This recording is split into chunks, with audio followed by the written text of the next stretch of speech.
Assalamualaikum warahmatullahi wabarakatuh. Bismillah, alhamdulillah, wassalatu wassalamu ala rasulillah, amma ba'du.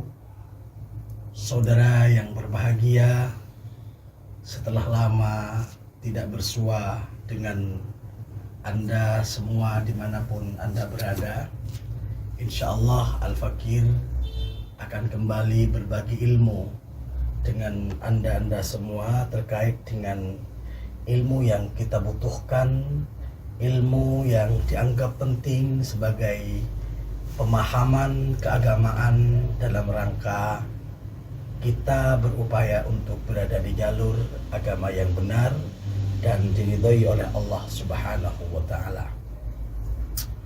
Pada baru-baru ini kita itu dicengangkan dengan fenomena yang sebenarnya tidak baru ya di lingkungan kita, yaitu adanya pernikahan lintas agama.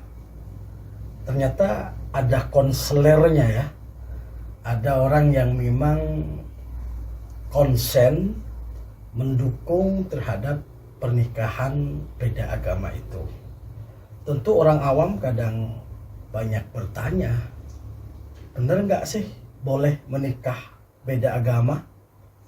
Saudara yang berbahagia, yang dirahmati oleh Allah Subhanahu wa Ta'ala, kita sebagai umat Islam harus banyak silaturahim kepada para ulama-ulama yang sanadnya jelas keilmuannya, kepada ulama yang punya sambungan ilmu dengan kiai-kiai yang ada di pesantren.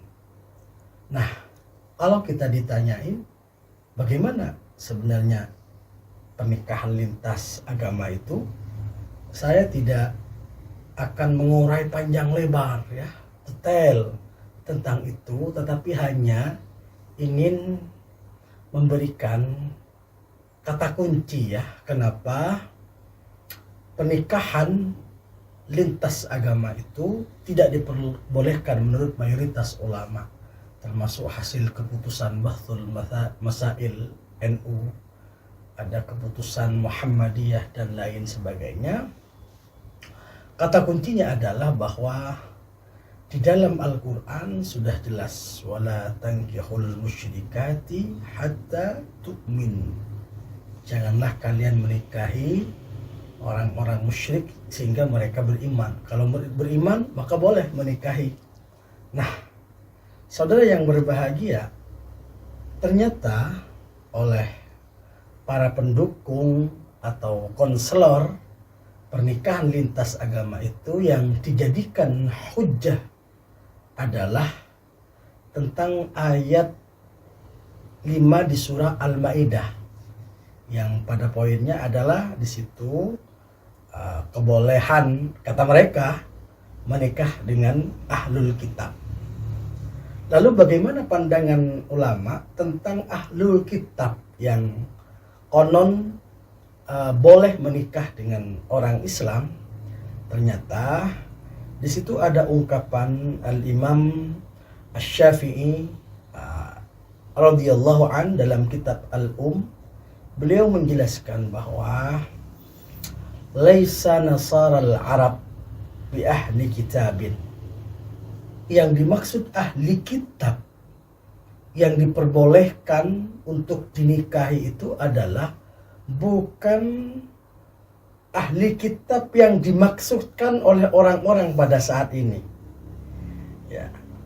Innama ahlul kitab Banu Israel walladzina ja'atuhumut Taurat wal Injil. Ahlu kitab yang diperbolehkan itu untuk dinikahi oleh orang Islam adalah ahlu kitab yang statusnya adalah Banu Israel dan saat itu masih menjadikan kitab Taurat dan Injil sebagai pijakan dalam beragama dan beriman kepada nabinya waktu itu dan keimanannya kepada Allah Subhanahu wa Ta'ala. Maka fa'amma man dakhala fihim minan nas falaysa minhum. Orang yang setelah itu kemudian orang mengaku-ngaku sebagai ahlu kitab, ya, menjadikan Injil sebagai pijakan, itu sudah tidak masuk lagi. Karena Injil yang dimaksud adalah Injil pada masa itu dan keimanannya itu kepada Allah Subhanahu wa taala. Kalau sekarang kita tanya misalnya teman-teman Katolik imannya kepada Allah, sama enggak Allah yang dimaksud dengan Allah yang dimaksud oleh orang-orang Islam? Kalau bagi mereka itu Allah, ya. Kalau kita Allah. Sama enggak maksudnya? Tidak sama. Jelas, itu perbedaan mendasar.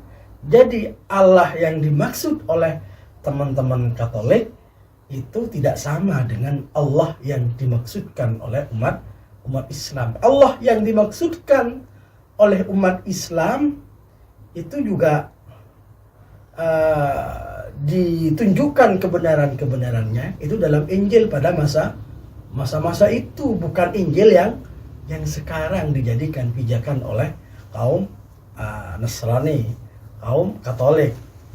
Nah, tapi di sini bukan berarti kita itu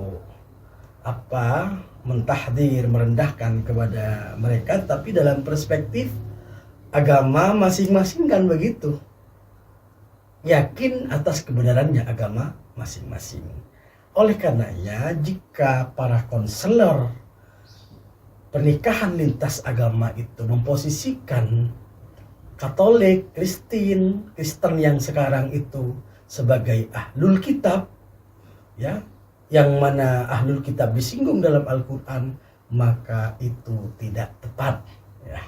Karena hal yang sangat mendasar, hal yang sangat prinsip, Tuhannya sudah tidak sama dengan Tuhan yang dimaksud oleh umat Islam saat ini. Maka sekali lagi, ahlu kitab yang diperbolehkan bagi konselor itu tidak sama dengan pemahaman ahlul kitab yang dipahami oleh mayoritas ulama ahlu sunnah wal jamaah. Maka kesimpulannya adalah menikah lintas agama hukumnya tidak boleh menurut kesepakatan para ulama yang sekarang, sesuai dengan ijtihad jama'i daripada ulama-ulama kontemporer, termasuk ulama-ulama yang ada di Al-Azhar Asy-Syarif. Kemudian untuk menguatkan terhadap hujjah itu, karena memang posisi ahlul kitab ini yang diangkat oleh para konselor itu, ternyata bahwa اعتقد العلماء الأعلام أن التوراة الموجودة الآن قد لحقها التحريف. Taurat yang ada sekarang itu, ya termasuk Injil yang ada itu, sudah ditahrif, sudah didistorsi, sudah banyak perubahan.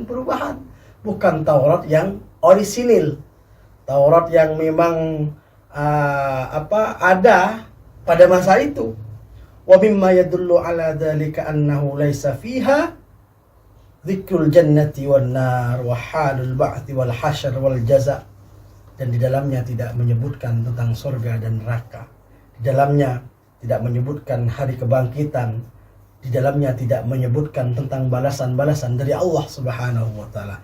Ini kitab-kitab Taurat yang tentunya menjadi pijakan terhadap orang yang mengaku atau memposisikan dirinya sebagai ahlul kitab.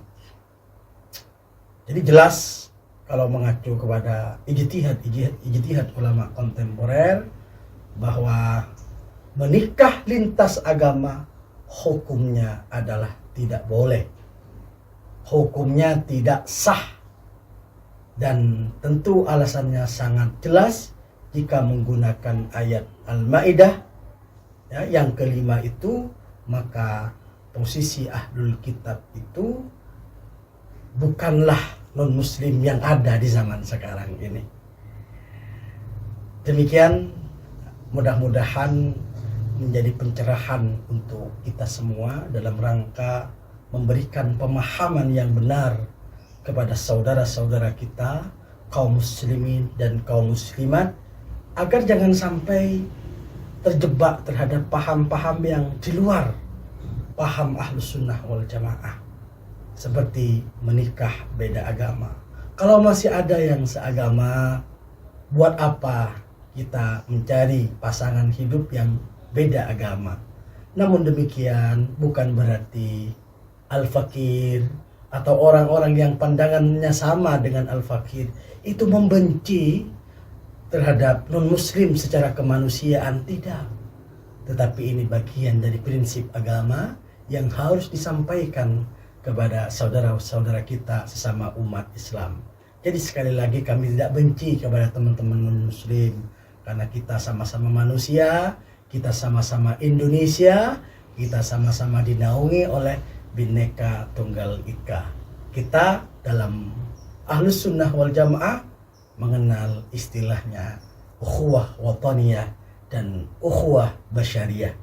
Maka tegas kami katakan, walaupun kami dan mungkin ustadz atau ulama-ulama yang lain tidak sepakat dengan adanya pernikahan lintas agama, bukan berarti kami tidak mengindahkan terhadap ukhuwah wataniyah dan ukhuwah basyariyah. Insya Allah kita tetap hidup harmoni, insya Allah kita tetap hidup berdamai di bumi Indonesia ini. Wassalamualaikum warahmatullahi wabarakatuh.